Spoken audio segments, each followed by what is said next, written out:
Jangan lupa subscribe channel YouTube TVRI Bengkulu, like, komen, dan nyalakan notifikasinya.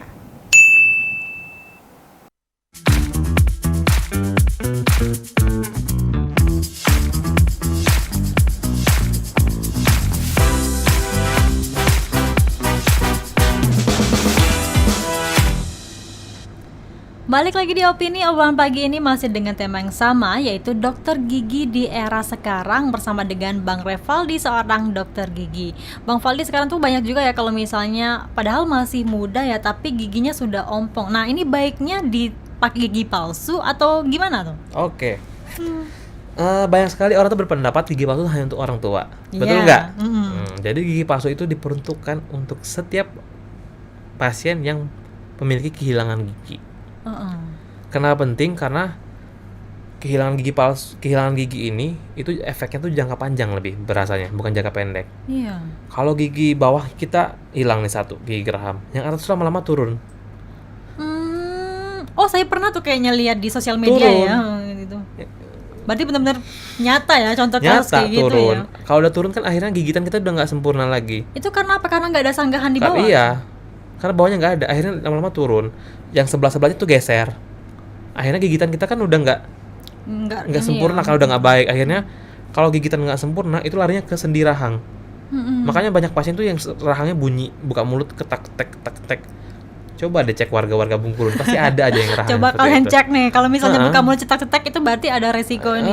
Jadi nggak simpel itu cabut gigi. Jadi kalau bisa gigi itu ya dipertahankan. Kalau sudah cabut hilang ya wajib sih menurut saya sih diganti sama gigi palsu. Benar-benar. Nah, ini kalau misalnya dia kecelakaan nih ya dokter ya, terus giginya hilang nih, itu baiknya dipasang gigi palsu atau ada penanganan lain dokter? Nah, ini kasus menurut saya sangat-sangat menarik ya, karena di Bengkulu banyak warga tuh belum tahu.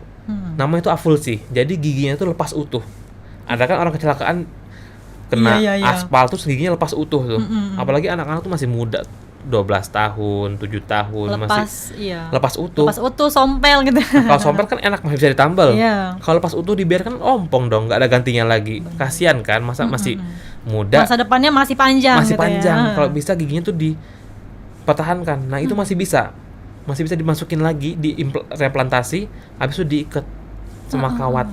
Itu masih bisa. Aku pernah sekali berhasil. Iya. Pasiennya udah 3 kali ada datang ke klinik aku. Satu datang dengan waktu yang tepat, langsung dia datang. Akhirnya apa? Anak 7 tahun tuh jatuh di kamar mandi. Ya ampun. Lepas, kasihan nggak sih 7 tahun udah ompong. Benar.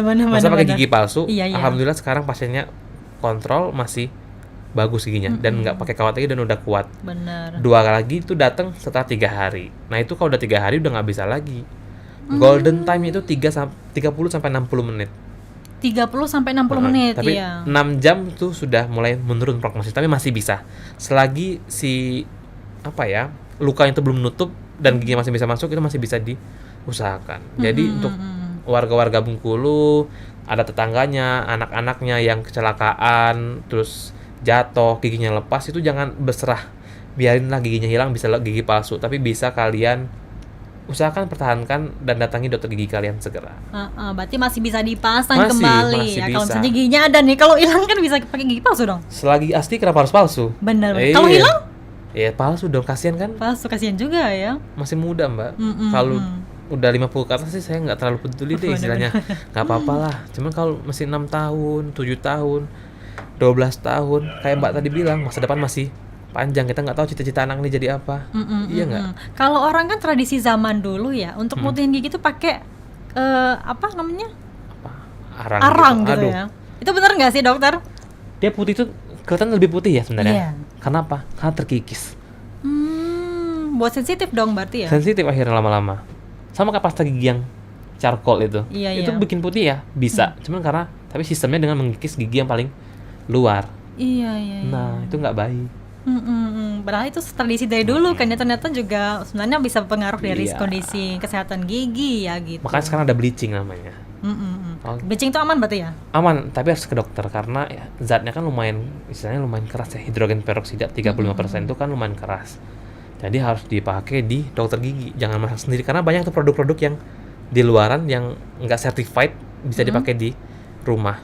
Ada kok yang home bleaching, tapi itu tetap harus dibawa pengawasan oleh dokter gigi. Benar-benar. Nggak boleh pakai zat yang terlalu keras kalau Iya. kan pasien kan nggak tahu mana yang keras mana yang enggak kan. Bener gitu. bener. Adalah tips-tipsnya nanti ya dari Ada. dokternya gitu kan. Nah tapi kalau misalnya kan cowok-cowok itu kan kalau yang candu rokok ya katanya tuh berpengaruh dari kondisi kesehatan giginya juga, bener nggak Pengaruh. dong? Bukan gigi doang, Mbak. Rongga mulut. Rongga mulut. Gigi banyak stain hitam itu kan. Akhirnya kan giginya lebih lengket, lebih gampang perlekatan makanan. Akhirnya lebih gampang karang gigi. Terus juga kok rokok tuh ngaruhnya ke resiko kanker. Lain ya. Kanker rongga mulut tuh banyak loh kasusnya. Kanker lidah. Iya. Aduh, banyak. Sebenarnya deh. banyak lah. Banyak banget. Dampaknya Rokok bukan tuh cuma udah- gigi ya. Iya. Oke, terakhir nih Bang Faldi, mungkin ada himbauannya kepada masyarakat agar sadar ya pentingnya merawat dan menjaga gigi. Oke. Kalau dari aku sih pesennya sebenarnya sederhana. Lebih baik mencegah daripada mengobati. Pertama untuk bunda-bunda, tolong ya, anaknya ya, dibawa segera ke dokter gigi. Jangan nunggu sakit gigi dulu, rusak dulu, bawalah ke dokter gigi. Nggak mahal sama sekali, cuma periksa tuh. Karena dokter gigi tuh gratisin kalau cuma periksa lo. Iya nggak? Iya. Iya, tenang aja nggak usah. Kalau udah rusak tuh baru bayar yang mahal. Kalau udah penanganan baru ada biayanya. Jangan menunda-nunda.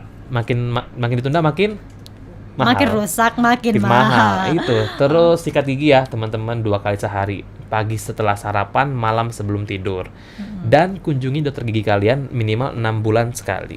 Minimal itu Minimal ya 6 bulan sekali. Jadi kalau nggak ada keluhan, pasien kan nggak sadar. Tapi kalau ke dokter gigi, dokter pasien baru kedetek tahu. ya gitu ya, ada Jadi keluhan. kita bisa cegah lagi dari dini. Dini. Baiknya 6 bulan ya Minimal minimal 6 bulan mengecek sekali. gigi di dokter Betul. gigi. Oke, terima kasih Bang Terima sudah kasih. bersama kami di Opini. Semoga kita bisa berjumpa lagi di lain waktu dengan tema yang berbeda mungkin Oke, ya. siap. Oke, pemirsa, kami akhiri Opini pada pagi hari ini. Jangan lupa terus saksikan Opini setiap hari Senin sampai dengan Jumat pukul 8 pagi hanya di TVRI Bengkulu bersama Kita Maju. Sampai jumpa.